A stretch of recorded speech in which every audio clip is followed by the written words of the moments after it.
it's how we are taught to be in relationship, especially as parents, right? We're taught that our children are a reflection of us. Welcome to the Connect Method Parenting Podcast, where correction is out, connection is in, and your kids want to listen to you. I'm Andy Martineau, creator of Connect Method Parenting, here to help you stay calm, confident, and connected no matter what. I'm so excited to talk about this again, picking up part 2. Yay! Yes. And right before we started recording, Sara was talking about how she has some things to add to the list that we started with last time. So I'm so excited to hear your list. And should we start there? Yeah. And I just say what I love about your list is it's like, how do people pleasers get created? And then my list is more like, once the people pleasing dynamic has already existed and you feel stuck in it, how does it show up? How would you know, right, that you are stuck in people pleasing one of your children? And then we can talk about strategies for getting out, because I think you and I both agree that what we like is useful information. Yes. And I want to make sure that people leave today with some strategies to begin to unravel it, because I think people pleasing, it is at the heart of our most complex human needs. Being wanted, belonging, having community, love, friendship, knowing that we have a place in the world. And so no wonder that it can be tricky to unravel in a way that still feels like we get to keep the love that we want intact, because so many of us people please to be loved. And I think that's really at the heart of what is happening in some of these parent-child relationships. Yeah, I would agree. Yeah, I'm excited to hear your list. And I will say, even though it might not seem like what we've talked about so far has been helpful, awareness is powerful. Having somebody call out, when I heard the word resentful accommodation, all of the sudden, bing, bing, bing, bing, bing, I had this awareness of what I was doing. Yeah. And then I could shift. So even though it might feel like we've talked a lot about the problems or how it manifests in your life, those are really important, because without the awareness, you're not going to start on being able to unravel it. Yeah. Right. We'll say it again. Like, if you're seeing some of these behaviors with you and your children, beating yourself up about it is a normal human reaction, but the least helpful, actually the not helpful reaction. And so to acknowledge, like, okay, this is happening. What can we do about it? We're going to get there. So stay with us. So as I was thinking about, the list of the things that I see my clients doing with their children, it's all about not being able to tolerate their children's negative emotions or negative experiences like failure or disappointment. There's probably, 100 different variations on that same inability to tolerate, but like, I can't let my child get a bad grade. So when they call me and tell me that they left their homework, I drop what I'm doing or I rearrange my day so that I can take their assignment to school so that they don't experience any negative consequences. Or my child is used to getting their nails done. And so when they go off to college and they're now working a job at Baskin Robbins and not making enough money to get their nails done, I feel obligated to send them money because I don't want them to be disappointed. That's so good. Yeah. I think everything's a mirror. So it's like, I don't want them to be disappointed. I don't want to be disappointed. I don't want them to fail, because that means I fail. Like, there's this mirror, I think, happening always. Because if we're comfortable with ourselves being disappointed, then we're going to be fine if our kids are disappointed. Yeah, there's this need to fix, to jump in, to fix, to save, to rescue, to make sure that negative or unwanted consequences don't happen. And for me personally, I have a really interesting reaction to when my kids have like something going wrong. Sometimes I get angry. Tell me more. Yeah, it's so interesting because it's like, oh my gosh, you guys, we just got everything worked out. Like, you called last week and we fixed all those things and now you're calling again. And if my kids are listening, right, this is not about you at all. And of course, I want you to call me and tell me. But it is, I think, for some of us, we cover up our fear with anger, or our fear makes us angry, right? There's this relationship that I haven't quite totally unraveled, but I think anger or irritation or annoyance that something is going wrong again. Like, gosh, why can't you just keep it together? Why can't you just, and it's not at all about the workings of their human experience, because that's what being human is. Things fall apart, then come back together, and fall apart, then come back together. But I think what it is for me is I just want it to be fine for them. I just want smooth sailing. And when it's not, my fear is hard for me to feel. And so I get angry instead. Anger for me just feels more productive, but at the heart of it is still this need to fix. So that if they're fine, then I can be fine. If it's smooth sailing for them, then it's smooth sailing for me. And so their disruption becomes my disruption. And that's the codependent piece of people pleasing, where I'm not fine unless they're fine. I'm not able to experience smooth sailing unless they're experiencing smooth sailing. And so if that is something that, tugs at you, if you're listening, that is totally, it's how we are taught to be in relationship, especially as parents, right? We're taught that our children are a reflection of us, that if we love them, we will do certain things for them, but it just leads to all kinds of fixing and rescuing and taking responsibility for their lives.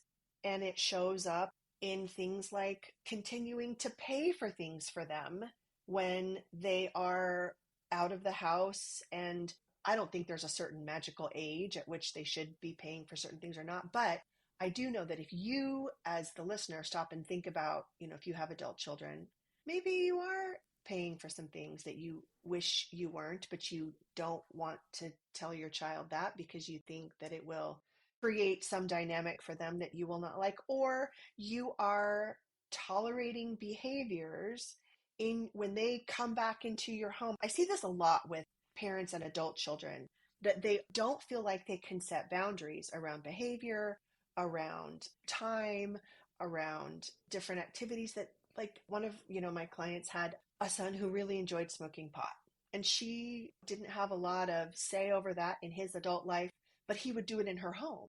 And she didn't feel like she could say to him, like, hey, I don't want that in my home, because it would somehow threaten the relationship and he wouldn't want to come home anymore. And so putting up with behaviors or things that you don't want to be a part of your life becomes really hard when it's connected to, will they still love me? Will they still want to come home?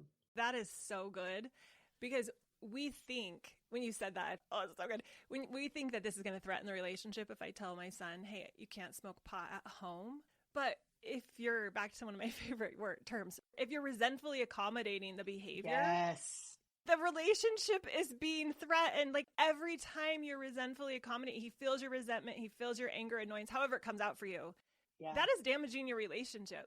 Worse than if you would have the ability to handle the discomfort, because it's going to be very uncomfortable, and the fear, to have the conversation.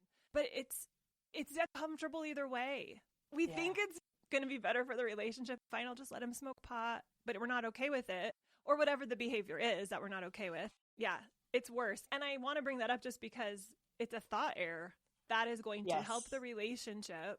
It's not true. It's not accurate.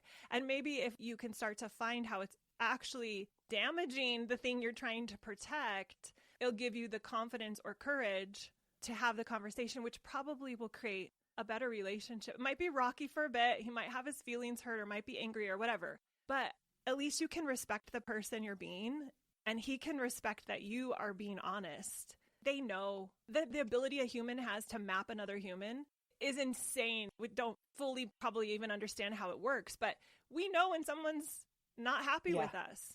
So unless you either, your two choices are have the conversation honestly or stop caring. Like, don't make it something that you want. Like, I'm just going to be okay with the pot.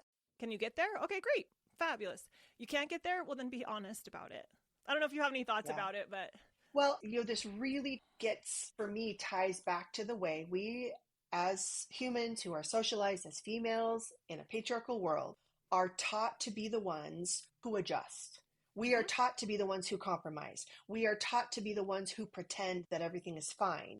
And so, of course, this is a hard thing, right? We have decades and decades of programming about we should be the ones to be kind, to be nice, to accommodate. And that's the breeding ground for this resentful accommodation that turns out to be, just like you said, damaging the relationship anyway. We Yeah. think that if I allow, then they'll love me, they'll want to come home, they'll want to spend time with me. But I think you hit it on the head when you said that the way as humans that we map one another, it's just we're never going to get away with it long term. Yeah. Yeah.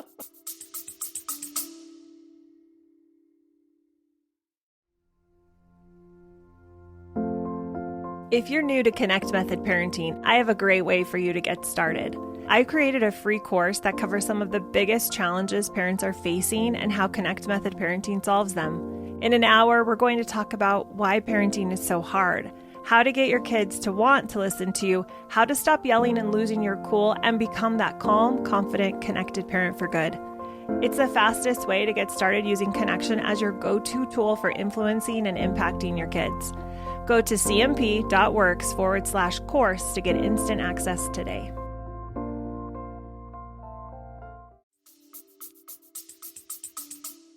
I hear so many parents say, no, I was so calm on the outside. You don't understand. Like, I didn't raise my voice. And I'm thinking, well, that is a good step. That's a totally good step from yelling. However, if inside you were raging, they knew that. Yeah. You know, that's why this still was a mismatch, because they'll not be sure. Like, why weren't the kids responding differently? Well, because they see through it. They map it. Yeah. And I don't know what you think about this term, but I like the term enlightened selfishness. Oh, define it. Yeah, let me hear it. Well, it's like self-firstness. Like, I have to be true to myself. It's not something we've been taught. Selfishness is always, or typically, you know, there's a negative connotation to it.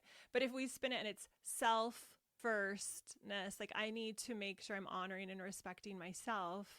I want to get clean on that, right? I need to have clarity to what's important to me. I need to discover what my values are. I need to speak my truth and passionately live this life while also respecting and loving others. Like, that's the ingredients to show up effectively with our kids, so we don't keep passing down this pattern, this way of being, of people pleasing, and to teach them, like, it's okay to speak up for yourself if you're not okay with something. And you might discover you're actually okay with it. It was something completely else, you know, different, or you might hold on to that. It doesn't matter, but to explore why you're bothered and get clean on it. So enlightened selfishness is what I call it.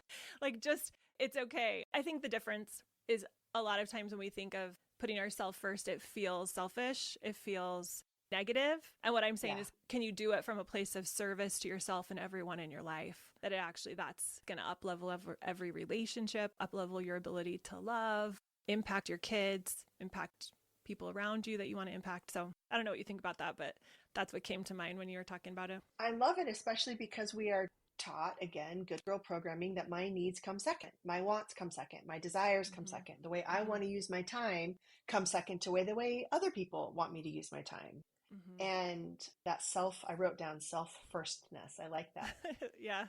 But from an enlightened place. Yeah. Like, this is in service, not for vengeance or frustration. Yeah.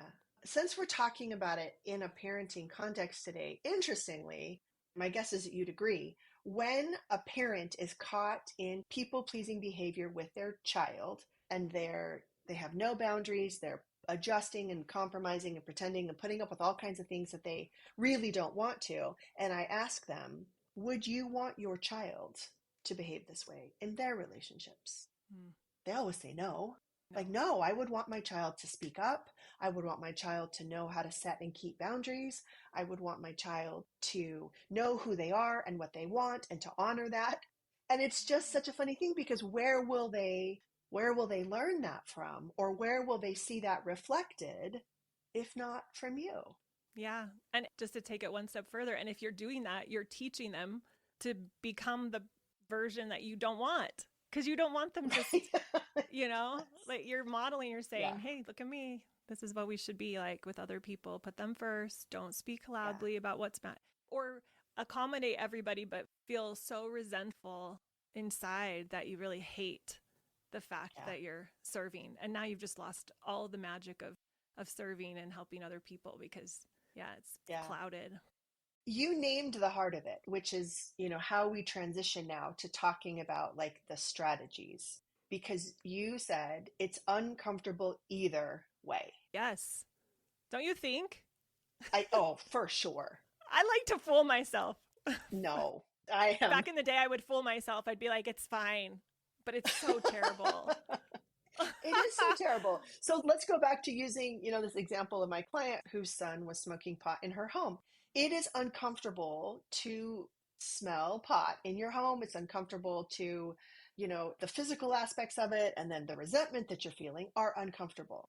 It is also uncomfortable to say to your son, hey, this is not something that I want to have happen in my home, and I don't want you to do it anymore, and to participate in whatever his reaction is. And I think that's what stops us, is the unknown discomfort of setting and holding a boundary, of having a hard conversation, of honoring what we want. Yeah. Well, we're more familiar with one type of discomfort. So even though it's still completely useless, we will sit there and have that discomfort. But I think once you realize, oh, it is uncomfortable either way, and the result is never going to change if I stay and, if I don't say anything, and I'm just going to sit over here and stew and judge and it's going to, but if I take the risk of saying something and being honest, at least there's the possibility of deeper connection. Yeah. You have to risk the relationship. Yeah. You really do. What just popped into my mind was a time when I was having a difficult conversation with one of my adult children, when I said to them, like, I am a person too. And it felt like the first time that I was putting my needs and wants on the same level as theirs. Because obviously it's very normal for a child to grow up dependent on parents and seeing them as the person who solves my problems, the person who helps me, the person I go to. And I always want to be that for them. And I want them to know I'm a person too. Things hurt my feelings. I have, desires the way I want to spend my time and use my resources too.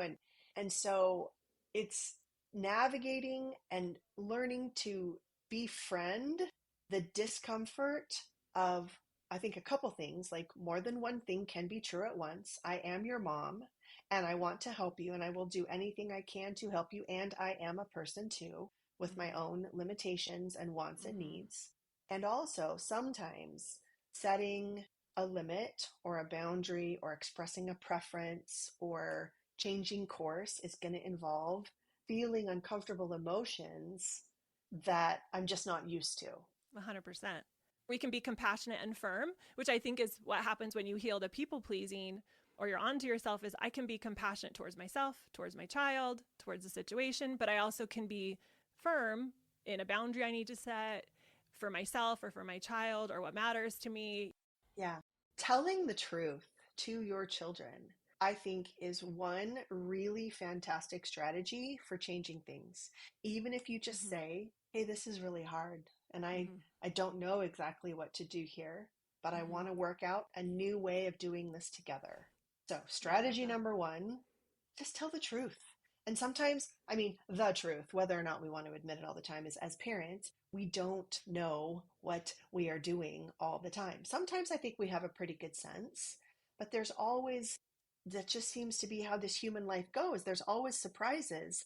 I'm surprised, and I can't be the only person like this, is like, whoa, I did not think we would be dealing with this. And I don't know. This is hard for me. This isn't something I've done before. I want to get it right. I want to have a loving relationship with you. I don't like pot smell in my house. I don't like paying for your rent, or it's hurting my personal finances to pay for your rent, or whatever, fill in the blank of the behavior that you'd like to renegotiate. Honesty about it, I agree. I think, is a great first step. Without honesty, what do you have? But having the awareness to just be honest, and then not make it personal, no judgment around it. Sometimes we tend to do that, where, you've done this to me, you've made my life hard by smoking pot. That's not helpful. Just be honest with what's real for you. It's hard for me to have you smoke pot out front. I don't like that. That's not what I want to create. But don't make it about him. Just be honest about what you want. So honest simple, Yeah. concise, leave it. Leave it at that and see what happens. I think that's really powerful. Yeah. And I like what you said, Mm-hmm. as watching your judgment of it, even admitting I have some judgment about people who smoke pot sometimes, and I don't want people to judge you. Sometimes I worry they're judging me. We can be so honest. And again, this probably applies more to, teenagers and adult children. I don't know. Do you think it applies to younger children? I'm just trying to think back to, all my kids are like 14 and older now. Actually, I yeah. think it works all along. Because I think if we're able to get to the place, whether we're being more passive or more authoritative, and we can see our patterns, we can understand it and just be honest with our kids about it. Even if I have no control over it yet, I'm like, I know I'm overreacting right now. I'm still really fired up about it, or I'm still whatever, that's the truth, but it's about me. I'm going to own it. Yeah. I need a break. So I think honesty doesn't ever go out of style. It's never too late. It's never too late and it's never too early. So Yeah. yeah. I like that. Yeah, it's never too late, it's never too early. And then we have to figure out how to feel our uncomfortable feelings. Yeah. I was going to say that emotional intelligence or getting out of people pleasing requires fully Yeah. feeling. And I think if we want to just bring honesty back into it, being honest about the fact that it is uncomfortable either way. Mm-hmm. Because this whole song, it's fine, it's fine, it's fine, no, I'm fine, I'm fine, no, I'm not mad, it's okay, no, it's no, totally, no. That whole song and dance that we do, it's not fine, right? And so being honest about the fact that it actually, I guess since we're just going with this pot example, it's not fine for me to have the pot smell in my house. And what I want to do, I want to figure out how to feel the discomfort of having this difficult conversation, this sticky conversation, in a way that honors me and honors you and sets a boundary because I don't like it. Yeah. Well, and if you're going to use an example of a younger child who hopefully isn't smoking pot Yeah. at 10 Yeah. or 5, Yeah. but just to give an Little example, I early. mean, it's the same thing with like a messy house. Oh, yeah. Yeah. Like I can really have a desire. I mean, I know this is one of my desires. I don't love having a messy house, but it's a personal decision I've made, right? And I get to hold on to that. But also, if my kids are not on board, not making them wrong, not guilt tripping them, but also holding that boundary and being on, like, this is a really important thing to me, that we learn how to pick our house up, that we learn how to pick up after ourselves. And feeling my emotions of disappointment or frustration or anger or whatever it is, as they maybe always aren't on the same page as me, is a big deal. Because I could go passive. Just, it doesn't matter. It's totally fine. We'll just have them. Like, I'll preserve the Yeah. relationships. Which, if I'm resentful the whole time the house is messy, it's not really doing anybody any good. Or I can go authoritative. If you guys don't clean up the house, you're going to have, and I start putting all of these arbitrary boundaries from a place of frustration. And I'm not saying there shouldn't be boundaries, or you can't have rules like that. But usually when we go to people, I would say people pleasing, it's not coming from a clean place. I'm like, this is a problem and you guys are the problem. So yeah, learning how to hold that and coming with compassion yet firmness, which I say is the middle way, is the key. So, and sometimes I think those little things too, that maybe aren't morally, in our mind at least, maybe not a moral problem. It's not like, oh, this is right and this is wrong. It's just a preference, to give ourselves permission to be okay with the preference. Like, you want a clean house? That's beautiful. Just Yeah. don't be angry about it and try to fuel it with anger, because it's just a big mess. So Yeah. holding on to the discomfort and then staying, I always say, calm, confident, and connected. Yeah. As you're asking, that's, I think, what do you call it? The anti people pleasing combo. Like, if I can be calm, confident, and connected, Yeah. then I'm clean and I can speak my truth, Yeah. and I can say it without any residual negativity. So works every step of the way. Yeah. So I just want to offer one tool that I use to help myself get to that calm, connected, confident place. And it's so simple, really powerful. And if you're listening and want to try this, you can. If you want to imagine like some kind of sticky child, scenario, and whatever emotion kind of comes into your body, I just like to take my hands, put them somewhere on my body. I always just kind of default to my chest, and the pressure of my hands on my chest kind of draws my awareness there. And then I just name as much as I can about it. Like this, I hate this, I don't like this. It's anger. I'm feeling so angry. And I just start to take some deep breaths, make my exhale a little bit longer. And I start to say things like, this makes sense. Yeah, I'm angry. This is anger. I'm here. I'm listening. I'm paying attention. It makes sense that I'm angry. And as I breathe, it passes, it lessens, and then that calm, confident, connected place is a lot more accessible. I love What are that. your thoughts about that? Oh, I have a similar practice. Sometimes I'll talk to myself like, oh, darling, it's okay. This makes total sense. Almost this higher version of myself, grandmother figure coming in and reassuring me that there's nothing wrong with me. It's really just a safety thing. I just don't feel safe right now, and my body's reacting this way. So I love that.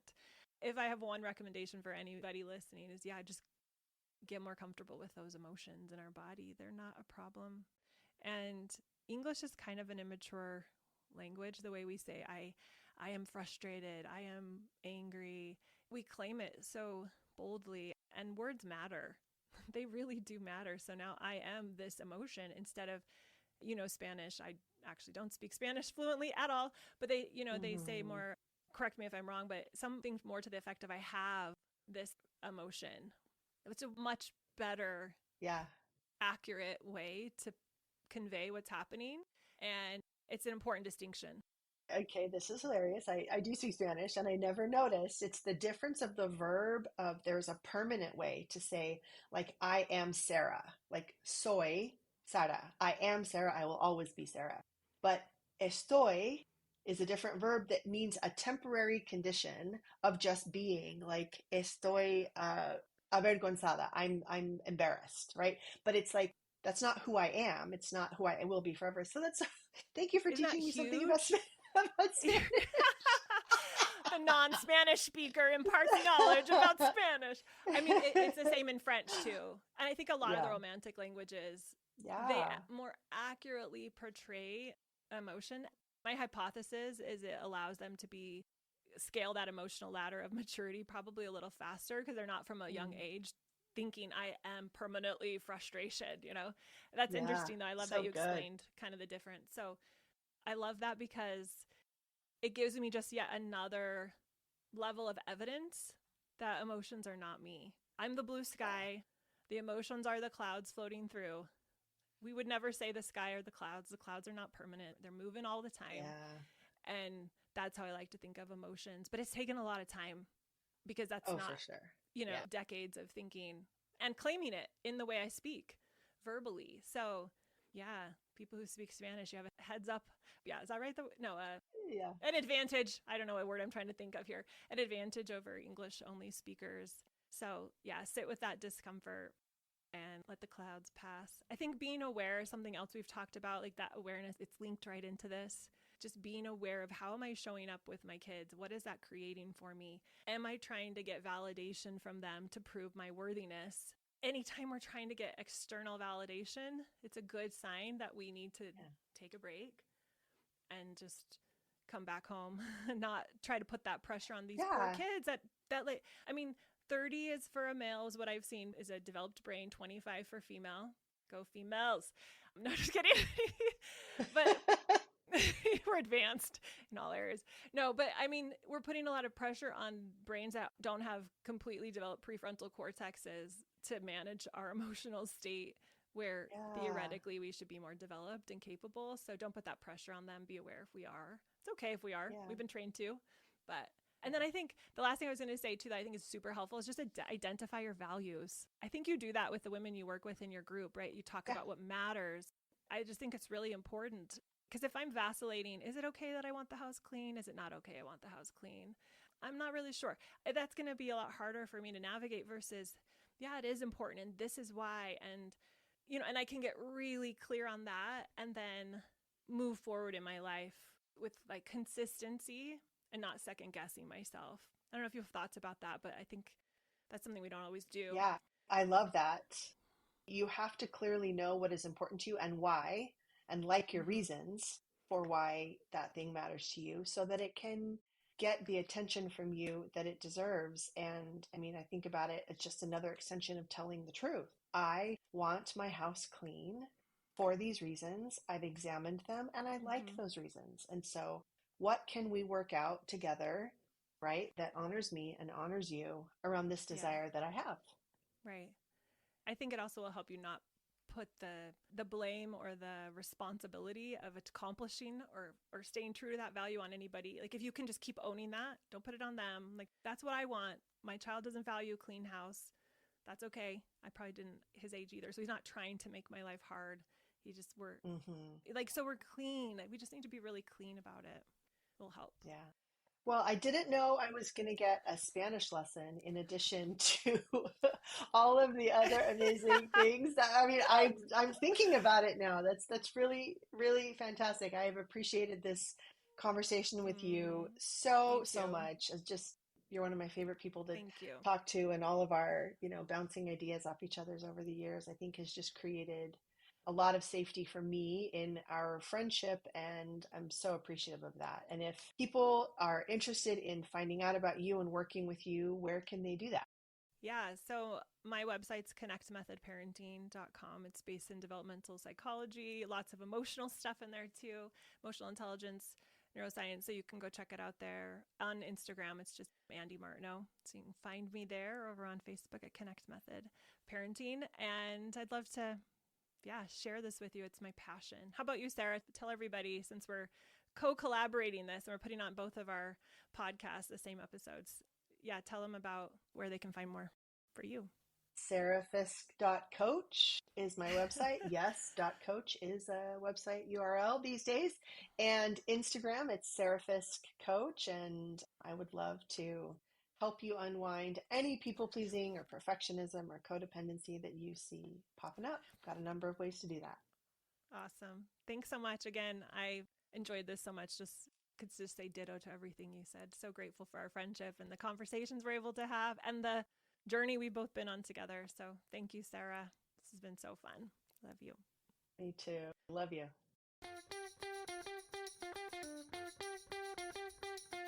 If you enjoyed listening to this podcast, come check out League, my Connect Method parenting coaching program, where we take this material and we apply it using my proven formula. Head over to cmp.works/join.